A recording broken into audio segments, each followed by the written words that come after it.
Like millions of Americans out there, you probably have a dog and you love to feed it treats, right? Well, one of the best treats you can give it is salmon. That's right. Salmon has a lot of great omega-3 fats that are fantastic for the dog's coat and health as well.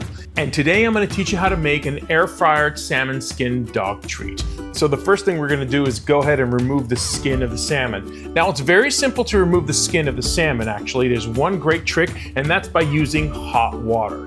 Go ahead and lay it skin side up and pour the hot water on top.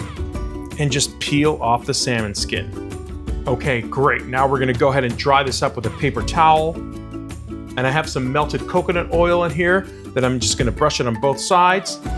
And for a little extra flavor and color for the doggy, I'm gonna add a little bit of dehydrated berry on top.